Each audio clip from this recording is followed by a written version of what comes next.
Thanks a lot, Seattle filmmakers. Just as I had gotten free of the last in the trilogy of cinematic cancer, you make a movie out of that Twilight spinoff that isn't even published yet. What? Wait, this isn't that? Huh. Okay, well, let's see how it fares. I went to see Midnight Sun at an advanced screening in Seattle on Valentine's Day, and apparently it was an advanced screening that wasn't exactly meant for me. As you can see on the raffle bag I won, Galentine's over Valentine's. Hashtag Girl Squad. XOXO. Well, I won a Midnight Sun poster, some candy, as well as...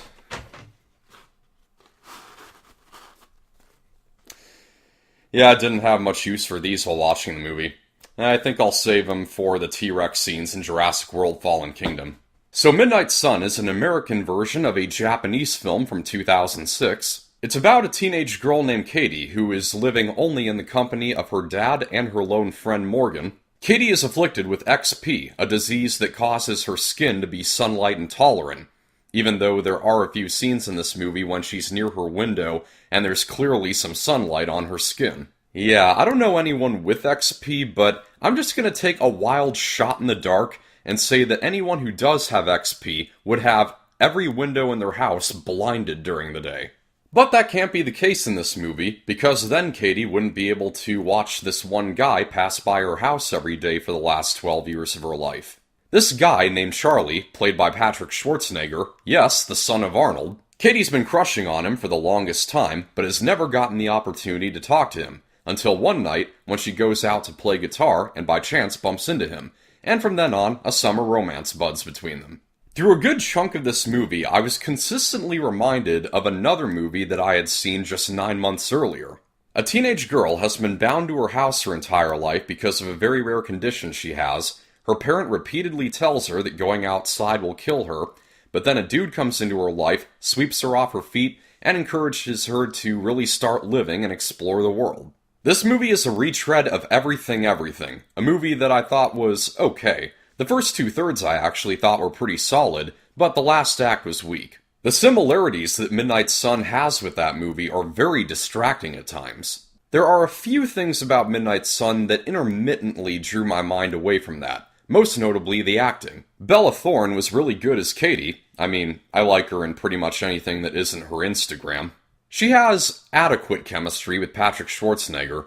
Their meetup is rather contrived, but at least once they become an item, they do talk about their problems and concerns, and they relate to each other. The best performance in this movie is from Rob Riggle as Katie's father. He had quite a few funny moments. I really liked him. And I also really liked that he's not the antagonist. Even though he's the kind of character we've seen many times, where he's extremely protective of his daughter and doesn't know how to be lenient on how much he shelters her, the difference in this movie is that Katie admires him for that. She never loses any respect for him. Normally in this kind of teen drama, his protective nature would be vilified. It was a pleasant surprise to see the movie play around with that. Unfortunately, the movie still does resort to a handful of the cliches that we've come to expect from these teen dramas, and doesn't put any kind of new spin on them. There's also a cringeworthy subplot involving Morgan falling for a geeky kid that she starts off despising. There's literally a scene where they're at a party, and she says to him something like, "There's no way I'm doing anything with you." The very next shot, the two of them are in a car making out so passionately that they're setting off the car's alarm. That took to the next level the ancient joke of someone saying they're not going to do something and then one cut later they're doing it. This movie's real undoing, though, is its conclusion. I won't spoil it, but it has to do with a decision that a certain character makes, a decision they make for themselves. Here's the thing. The movie stresses the importance of overcoming loneliness by having someone with you for emotional companionship through life's journey. But the choice that this character makes at the end really undermines that agreeable message. And it's not that the character is taking a risk, they know what the outcome is going to be from this decision. Some might still find the ending moving, but I felt that it really didn't work.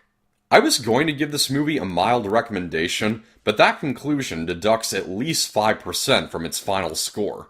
I'm going to settle on 46% for Midnight Sun. That's a wrap. Thank you for watching. I hope you found this review helpful. Like if you liked, subscribe for more. This is Pop Culture. I'm Alex Pop.